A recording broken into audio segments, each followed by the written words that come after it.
ഇന്ന് ന്യൂസ് ടെൻസിന് പരിശോധിക്കേണ്ടതായി വരുന്നത് മലയാളിയുടെ മനോനിലയിൽ വലിയ മാറ്റങ്ങൾ സംഭവിക്കുകയാണോ എന്നുള്ളതാണ്. കഴിഞ്ഞ ദിവസമായിരുന്നു കരുവാറ്റയിൽ അടുത്ത ബന്ധുവായ 13 വയസ്സുകാരിയും അതോടൊപ്പം തന്നെ പ്രായപൂർത്തിയാകാത്ത മറ്റു 3 പേരും ചേർന്നുകൊണ്ട് ഒരു വയോധികനെ കൊലപ്പെടുത്തിയ വാർത്ത പുറത്തുവന്നത്.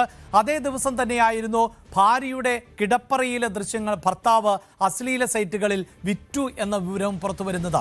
ഇന്നിതാ തുടർച്ച എന്ന നിലയിൽ തന്നെ MDMA കച്ചവടം ചെയ്തതിന് ഒരു കുടുംബത്തിലെ അമ്മയും മകനും ഉൾപ്പെടെയുള്ളവർ പിടിയിലാകുന്നു എന്ന വാർത്ത കൂടിയാണ് പുറത്തുവരുന്നത്. നമ്മൾ ആദ്യം കരുവാറ്റയിലെ വാർത്തയുടെ വിശദാംശങ്ങളിലേക്കും തുടർച്ചയിലേക്കും ആണ് പോകുന്നത്. അവിടെ ഇതാ വയോധികന്റെ കൊലപാതകത്തിൽ നിർണായകമായ വിവരങ്ങൾ ആണ് ഇപ്പോൾ പുറത്തു വരുന്നത്. 13-കാരിയായ പെൺകുട്ടിക്ക് കൊല്ലപ്പെട്ട ശിവൻകുട്ടിയോട് കടുത്ത വൈരാഗ്യം ഉണ്ടായിരുന്നു എന്നാണ് വ്യക്തമാകുന്നത്. ശിവൻകുട്ടിയെ കൊല്ലുമെന്ന് നേരത്തെയും ഈ പെൺകുട്ടി പറഞ്ഞിരുന്നു എന്നാണ് വിവരം.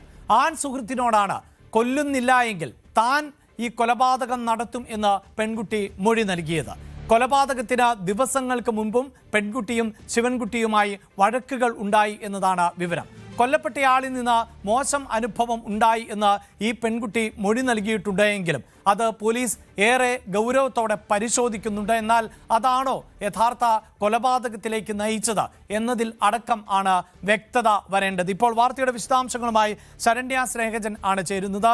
ശരണ്യ സൂചിപ്പിക്കുന്ന പോലെ തന്നെ ശിവൻകുട്ടിയുടെ ഭാഗത്ത് നിന്ന് മോശമായ ഇടപെടലുകൾ ഉണ്ടായി എന്ന് പെൺകുട്ടി പറയുമ്പോഴും പോലീസ് സംശയിക്കുന്നത് ഇക്കാര്യങ്ങളല്ല, മറിച്ച് കരുതിക്കൂട്ടിയുള്ള ഒരു കൊലപാതകം, ഈ പെൺകുട്ടിയുടെ പശ്ചാത്തലം, കൂട്ടുകെട്ട്, അതെല്ലാം ഏറെ ഗൗരവത്തോടു കൂടിയാണല്ലോ പോലീസ് ഇപ്പോൾ നോക്കിക്കാണുന്നത്.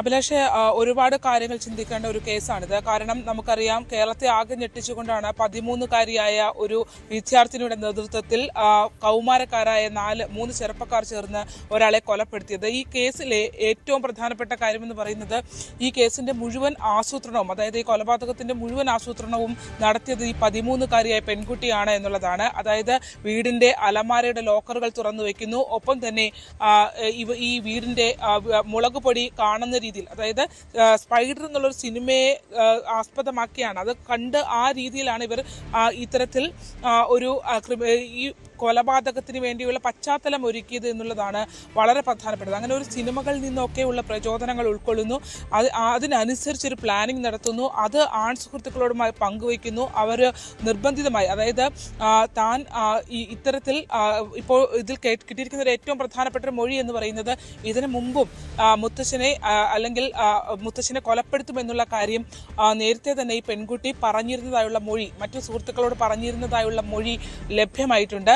അതിനോടൊപ്പം തന്നെ ഇത് ചെയ്തില്ലെങ്കിൽ താൻ ചെയ്യും എന്നുള്ള രീതിയിൽ ആൺ സുഹൃത്തുക്കളോട് വിവരം പങ്കുവയ്ക്കുകയും ചെയ്തിരുന്നു എന്നുള്ളതാണ്. അപ്പോൾ അത്ര വൈരാഗ്യ ബുദ്ധിയോടെയാണ് ഈ കൊലപാതകത്തിന്, അതായത് മുൻവൈരാഗ്യം ഈ കുട്ടി മുത്തച്ഛനോട് വെച്ച് പുലർത്തിയിരുന്നു എന്നുള്ളതിൻ്റെ വിവരങ്ങളൊക്കെ തന്നെ ലഭ്യമാകുന്നുണ്ട്. പക്ഷേ ഒരു കാര്യം മനസ്സിലാക്കേണ്ടത്, ഇത് കൃത്യമായി പിടിക്കപ്പെട്ടിട്ടും തുടക്കം മുതൽ തന്നെയുള്ള തെളിവുകൾ ഇപ്പോൾ ആലപ്പുഴയിലെ അന്വേഷണ സംഘം ഈ പെൺകുട്ടിയുമായി ബന്ധപ്പെട്ടുള്ള ഹരിപ്പാട് അന്വേഷണ സംഘമൊക്കെ ചോദ്യം ചെയ്യുമ്പോഴും ഒരിക്കൽ പോലും തെളിവുകൾ നിരത്തി പോലീസ് ചോദ്യം ചെയ്യുന്ന ഘട്ടത്തിൽ പോലും ഇതൊന്നും അംഗീകരിക്കാനായിട്ട് ഈ പെൺകുട്ടി തയ്യാറാകുന്നില്ല എന്നുള്ളതാണ്. അതായത് താൻ അങ്ങനെ ചെയ്തിട്ടില്ല എന്നുള്ള നിലപാടിൽ വളരെ ബോൾഡായി ഉറച്ചു നിൽക്കുന്നു എന്നുള്ളതാണ് അന്വേഷണ സംഘം ചോദ്യം ചെയ്യുന്ന ഘട്ടത്തിൽ പറഞ്ഞത്. പിന്നീട് ചില തെളിവുകൾ നിരത്തി ഇതിനകത്ത്, അതായത് ഇൻസ്റ്റഗ്രാം വഴിയാണ് കോളുകൾ മുഴുവൻ പോയിരിക്കുന്നത്. ഇൻസ്റ്റഗ്രാം വഴിയാണ് ഇവർ ഈ ആൺ സുഹൃത്തുക്കളുമായുള്ള കോണ്ടാക്റ്റും ഒപ്പം തന്നെ വരാനുള്ള സംവിധാനങ്ങൾ, അതായത് കൊലപാതകം നടത്താനുള്ള സംവിധാനങ്ങൾ ഒരുക്കിയതുമെല്ലാം ഇൻസ്റ്റഗ്രാം കോൾസാണ് വന്നിരിക്കുന്നത്. വീഡിയോ കോളും വന്നിരിക്കുന്നത് ഇൻസ്റ്റഗ്രാമിലാണ്. അതായത് ഈ കൊലപ്പെടുത്തുന്ന സമയത്ത് വീഡിയോ കോളിലൂടെ കൊലപ്പെടുത്തുന്ന തനിക്ക് കാണണമെന്നായി പെൺകുട്ടി ആവശ്യപ്പെട്ടിരുന്നു. അതിന്റെ അടിസ്ഥാനത്തിൽ വീഡിയോ കോൾ ചെയ്തിരിക്കുന്നത് ഇൻസ്റ്റഗ്രാമിലൂടെയാണ് എന്നുള്ളതാണ് നമുക്ക് അറിയാൻ കഴിഞ്ഞത്. അങ്ങനെ അപ്പോൾ ഇവര് കൃത്യമായ രീതിയിലുള്ള ഒരു പ്ലാനിങ്, ഇതിന്റെ എക്സിക്യൂഷന് വേണ്ടി ഈ പെൺകുട്ടി തയ്യാറെടുപ്പ് നടത്തിയിരുന്നു എന്നുള്ള കാര്യം യാഥാർത്ഥ്യമാണ്. ഈ കഴിഞ്ഞ ദിവസങ്ങളിലൊക്കെ തന്നെ ശനിയാഴ്ച ഈ വീട്ടിലേക്ക്, ശനിയാഴ്ച രാത്രിയാണ് ഈ കൊലപാതകം നടക്കുന്നത്. ഞായറാഴ്ച വീട്ടിലേക്ക് സുഹൃത്തുക്കളുമായി എത്തുന്നു. അവിടെ നിന്നും തൊട്ടടുത്ത കടയിൽ നിന്ന് പലഹാരങ്ങൾ വാങ്ങിയിട്ടുണ്ട്. തിരിച്ച് പോകുന്ന വഴിക്കും വേറെ സുഹൃത്തുക്കളുമായി പലഹാരങ്ങൾ അവിടെ വാങ്ങാൻ, ആ സമയത്തൊന്നും ഈ കുട്ടി കടയിലേക്ക് പ്രവേശിച്ചിരുന്നില്ല എന്നുള്ളതും, അതായത് അവിടെയുള്ള ആളുകൾ വ്യക്തമാക്കുന്നുണ്ട്, കട നടത്തുന്ന ആളുകൾ ഉൾപ്പെടെ വ്യക്തമാക്കുന്നുണ്ട്. അപ്പോൾ ഓരോ ഘട്ടത്തിലും വന്നിറങ്ങുന്നു, പോകുന്നു ഇത് അങ്ങനെ, അതായത് മുത്തശ്ശന്റെ ഫോണിലേക്ക് വിളിക്കുന്നു. അപ്പോൾ വിളിച്ച ഘട്ടത്തിൽ തന്നെ അത് ഇത്തരത്തിൽ ഉറപ്പിക്കാൻ വേണ്ടി, അതായത് താൻ ഇതൊന്നും അറിഞ്ഞിട്ടില്ല എന്ന് ഉറപ്പിക്കാൻ വേണ്ടി കൃത്യമായൊരു പ്ലാനിങ് അവിടെ നടത്തുന്നുണ്ട്. ഫോണിലേക്ക് വിളിക്കുന്നുണ്ട്, വീട്ടുകാരെ വിളിച്ച് അറിയിക്കുന്നുണ്ട്. വിളിച്ചിട്ട് ഫോൺ എടുക്കുന്നില്ല, മദ്യപിച്ച് കിടക്കുകയായിരിക്കും എന്നുള്ള രീതിയിൽ വീട്ടുകാരോട് വിവരം ഈ കുട്ടി പങ്കുവെക്കുകയും ചെയ്യുന്നുണ്ട്. അതിനോടൊപ്പം തന്നെ ഈ വീടിന്റെ സംവിധാനങ്ങൾ, പശ്ചാത്തലങ്ങളെല്ലാം, മോഷണത്തിന് വേണ്ടിയുള്ള പശ്ചാത്തലങ്ങൾ, ലോക്കർ തുറന്ന്, വീടിന്റെ അലമാരയുടെ ലോക്കർ തുറന്നിടുന്നുണ്ട്. അതോടൊപ്പം മുളകുപൊടി വിതറുന്നതിന് വേണ്ടി കാണുന്ന രീതിയിൽ അത് എടുത്ത് വെക്കുന്നുണ്ട്. അപ്പോൾ ആ ഒരു സൗകര്യങ്ങളൊക്കെ പ്ലാൻ ചെയ്തിരിക്കുന്നത് കുട്ടിയാണ്. ഈ കുട്ടി കൊടുത്തിരിക്കുന്ന ഡയറക്ഷന്റെ, ഈ 13 വയസ്സുകാർ കൊടുത്തിരിക്കുന്ന ഡയറക്ഷന്റെ അടിസ്ഥാനത്തിലാണ് മറ്റുള്ളവർ മൂവ് ചെയ്തെന്ന് എന്നുള്ളതാണ് ഞെട്ടിക്കുന്നത്. അപ്പോൾ ഇതിന്റെ ഒരു മാസ്റ്റർ ബ്രെയിനായി നിന്നത് ഈ 13-കാരിയാണ് എന്നുള്ളതാണ് കേരളം ഞെട്ടലോടെ കാണുന്നത്. തീർച്ചയായും അവിടെ ശരണ്യ സൂചിപ്പിക്കുന്ന പോലെ തന്നെ ഈ 13-കാരിയുടെ ആസൂത്രിതമായ ഗൂഢാലോചന, അതിന് നേതൃത്വം നൽകിയത് 13-കാരി, ഒപ്പം ഈ പെൺകുട്ടി നൽകിയ നിർദ്ദേശങ്ങൾക്കനുസരിച്ചാണ് മറ്റുള്ളവർ ഈ ക്രൂരകൃത്യം നടപ്പിലാക്കിയത് എന്നാണ് മനസ്സിലാക്കേണ്ടത്. തീർച്ചയായും ഇതിൽ എല്ലാ പ്രതികളും പ്രായപൂർത്തിയാകാത്തവരാണ്. അതുകൊണ്ട് തന്നെ നമുക്ക് പ്രേക്ഷകരുമായി വിവരങ്ങൾ പങ്കുവെക്കുമ്പോഴടക്കം പരിമിതികളുണ്ട്. പക്ഷേ കേരളത്തിന്റെ പൊതുസമൂഹത്തിന് ഈ പെൺകുട്ടി ഈ മരണപ്പെട്ടയാളുടെ അടുത്ത ബന്ധുവാണ് എന്നതൊക്കെ ബോധ്യപ്പെട്ട് കഴിഞ്ഞതാണ്. ശരണി, ഇതിൽ ഏറ്റവും പ്രധാനപ്പെട്ടത് ഈ ചെറുപ്രായത്തിൽ തന്നെ ഇവർ മയക്കുമരുന്ന് ഉപയോഗിക്കുന്നു.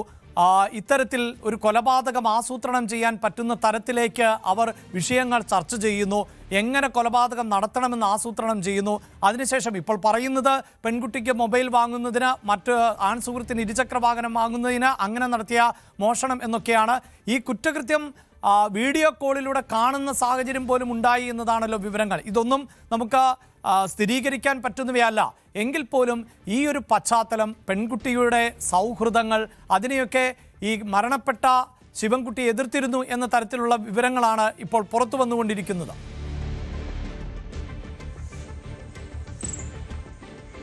അതെ, അതായത് ഇവര് താമസിച്ചിരുന്നത് കൊല്ലത്തായിരുന്നു. കൊല്ലം പരവൂരിൽ നിന്നും 1.5 വർഷം മാത്രമേ ആയിട്ടുള്ളൂ ഈ കരുവാറ്റയിലേക്ക് താമസം മാറിയിട്ട്. കരുവാറ്റയിൽ ഈ വീട്, അതായത് ഒരു വീട് വാടകയ്ക്കെടുത്ത് അതിന് തൊട്ടടുത്ത് തന്നെ, ആ വീടിന്റെ തൊട്ട് മുന്നിൽ തന്നെയുള്ള സ്ഥലത്ത് ആണ് 2 വീടുകളായി വെച്ചുകൊണ്ടിരിക്കുന്നത്. അതായത് ശിവൻകുട്ടിയുടെ 2 മക്കളും വിദേശത്തായിരുന്നു. അതിനുശേഷം അവര് ഇവിടേക്ക്, ഒരാൾ ഇവിടേക്ക് മടങ്ങി എത്തിയിട്ടുണ്ട്, മറ്റൊരാൾ വിദേശത്താണ്.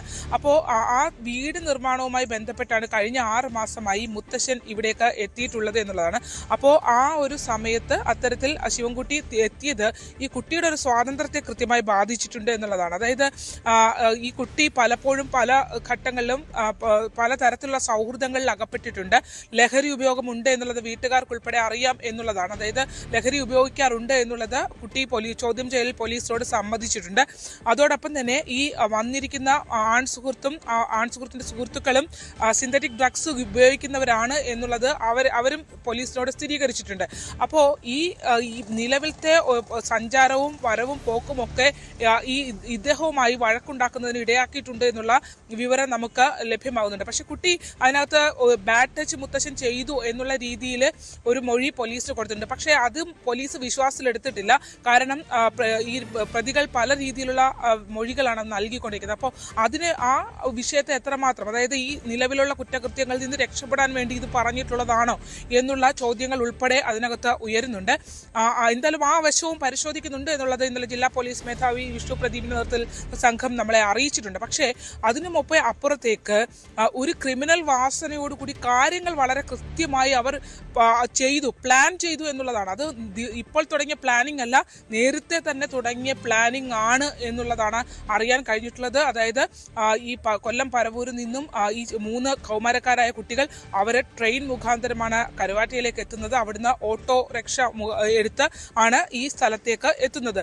അപ്പോൾ അതിന് ഈ സ്ഥലത്തേക്ക് എത്തി ഈ കൊലപാതകം നടത്തിയ ശേഷം ഇവർ പോയി ആഘോഷമായി ബസ് സ്റ്റാൻഡിൽ നിന്ന് ഭക്ഷണമൊക്കെ കഴിച്ചാണ് മടങ്ങിയത്. അപ്പോൾ ഇവരുടെ മാനസികാവസ്ഥ എന്താണ് എന്നുള്ളതാണ്. യാതൊരുവിധ ഭയവും കുട്ടികൾക്ക് ഇല്ല എന്നുള്ള ഒരു കാര്യമാണ് നമുക്കറിയാൻ കഴിഞ്ഞിട്ടുള്ളത്. മാത്രമല്ല അഭിലാഷ്, ഇത് വെറും ഒരു കൊലപാതകമല്ല, ശ്വാസം മുട്ടിച്ച് കൊലപ്പെടുത്തുകയല്ല, മറിച്ച് ശ്വാസം മുട്ടിക്കുന്നതിന് മുമ്പ് തല ഭിത്തിയിൽ ഇടിക്കുക ഉൾപ്പെടെ ശക്തമായ അടി തല കേൾക്കുക ഉൾപ്പെടെയുള്ള ക്രൂരമായ മർദ്ദനം കൂടി ആ മനുഷ്യന്മേൽ ഏൽപ്പിച്ചതിന് ശേഷമാണ് വീഡിയോ കോൾ ചെയ്ത് കാണിച്ചുകൊണ്ട് ഇത് ചെയ്തത് എന്നുള്ളതാണ്.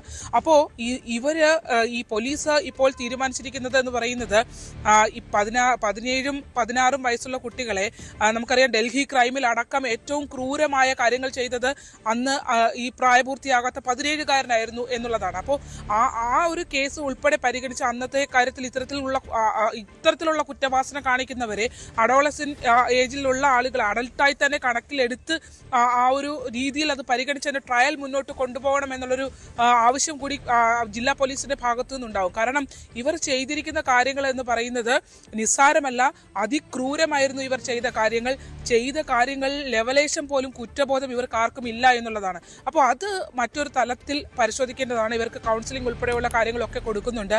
ജുവനൈലാണ്. ഈ മറ്റു കുട്ടികളുടെ കേസിനകത്ത് 16-17 വയസ്സുള്ളവരുടെ കേസിൽ ഒരുപക്ഷെ ഈ ഡൽഹിയിലെ സമാനമായ സാഹചര്യങ്ങളൊക്കെ പരിഗണിക്കുന്നത് പോലെ കരുതിയാൽ പോലും, അപൂർവമായ കേസായിട്ട് ഇതിനെ പരിഗണിച്ചാൽ പോലും, പക്ഷേ ഈ 13-കാരിക്ക് നിയമപരമായ പല ആനുകൂല്യങ്ങൾ കിട്ടുന്ന ഒരു സാഹചര്യം ഉണ്ടാവും. അപ്പോൾ അതൊക്കെയാണ് പോലീസിനെ സംബന്ധിച്ച് ഏറ്റവും വലിയ വെല്ലുവിളി സമൂഹത്തിനെ സംബന്ധിച്ച് നിലനിൽക്കുന്നത്. അതിനെ എങ്ങനെ മറികടക്കുന്നുള്ളത്. എന്തായാലും ഈ കുട്ടി നേരത്തെ കൊടുത്തിട്ടുള്ള ഒരു മൊഴി, അതായത് പോലീസിന് കൊടുത്തിട്ടുള്ള ഒരു മൊഴിയിൽ അമ്മയ്ക്ക് തന്നോട് സ്നേഹമുണ്ടായിരുന്നില്ല എന്നുള്ളത് ഉൾപ്പെടെയുള്ള കാര്യങ്ങൾ പറഞ്ഞിട്ടുണ്ട്. നമുക്ക് അറിയാം, ഇത്തരത്തിലുള്ള കൗമാരക്കാരായ ആളുകൾ ഇപ്പോൾ എന്ത് പ്രതിസന്ധി ഉണ്ടെങ്കിലും ആദ്യം രക്ഷകർത്താക്കളെയാണ് പറയുന്നത്. പക്ഷേ അമ്മ വിദേശത്ത് പോയി ആദ്യ ബന്ധത്തിൽ ഉണ്ടായ കുട്ടിയാണിത്. അപ്പോൾ അച്ഛൻ ഇവിടെ അവരെ ഉപേക്ഷിച്ച് പോയതിനു ശേഷം അമ്മ കുറേ നാൾ വിദേശത്ത് വീട്ടുജോലി എടുത്തിട്ടാണ് മറ്റു കാര്യങ്ങൾ ചെയ്തത്. പിന്നെ ഈ കുട്ടിയുടെ TC വന്നിരിക്കുന്നത് 6 മാസം മുമ്പ്. കുട്ടിയുടെ TC ഇവിടുത്തെ ഹരിപ്പാട് കോളേജിലേക്ക് വന്നിരിക്കുന്നത് ഓൺലൈൻ ട്രാൻസ്ഫർ വന്നിരിക്കുന്നത്. സ്കൂളിൽ ഭയങ്കര ഇൻട്രോവേർട്ട് ആയിരുന്നു എന്നുള്ളതൊക്കെ, സാധാരണ കുട്ടികളെ പോലെ അല്ലായിരുന്നു എന്നുള്ളതൊക്കെ പറയുന്നുണ്ട്. അപ്പോൾ ഇനിയും ഇതിനകത്ത് നമ്മൾ അറിയാത്ത കാര്യങ്ങൾ ഉണ്ടെങ്കിൽ അത് പുറത്തു വരേണ്ടതുണ്ട്. പക്ഷെ നിലവിലത്തെ സാഹചര്യത്തിൽ ചോദ്യം ചെയ്ത അന്വേഷണ ഉദ്യോഗസ്ഥർ ഉൾപ്പെടെ പറയുന്നത് വളരെ അതായത് ഒരു ക്രിമിനൽ പശ്ചാത്തലമുള്ള ആളുകൾ ഒരു കേസിനെ കൈകാര്യം ചെയ്യുന്ന രീതിയിൽ, എക്സ്പീരിയൻസ്ഡായി കൈകാര്യം ചെയ്യുന്ന രീതിയിൽ ഈ കുട്ടികൾ ഇതിനകത്ത് മൊഴി നൽകുന്നു. അതിൽ ഏറ്റവും ബോൾഡായി ഉറച്ചു നിൽക്കുന്നത് ഈ പെൺകുട്ടിയാണ് എന്നുള്ളതാണ്. യെസ്, അതാണ് 13 വയസ്സ് മാത്രം പ്രായമുള്ള ഒരു പെൺകുട്ടിയാണ് ഈ കൊലപാതകം ആസൂത്രണം ചെയ്തത് എന്നതാണ് ഇപ്പോൾ ലഭിക്കുന്ന വിവരം. അതുകൊണ്ട് തന്നെ ഈ പെൺകുട്ടി വളർന്ന പശ്ചാത്തലം കൂടി പരിഗണിക്കാതെ പോലീസിന് മുന്നോട്ട് പോകാൻ സാധിക്കില്ല. എങ്ങനെയാണ് ഈ പെൺകുട്ടിക്ക് മറ്റ് സൗഹൃദങ്ങൾ ഉണ്ടായത്, ആ സൗഹൃദ വലയത്തിൽപ്പെട്ടവരുടെ പശ്ചാത്തലവും എന്താണ്, ഇങ്ങനെ ഒരു കൂട്ടായി ആക്രമിച്ച് കൊലപാതകം നടത്താൻ പറ്റുന്ന തരത്തിലേക്ക് ഈ കൗമാര കൂട്ടായ്മ എങ്ങനെ എത്തപ്പെട്ടു എന്നത് ഉൾപ്പെടെയുള്ള വിശദമായ അന്വേഷണം ആണ് പോലീസിന് നടത്തേണ്ടതായി വരുന്നത്.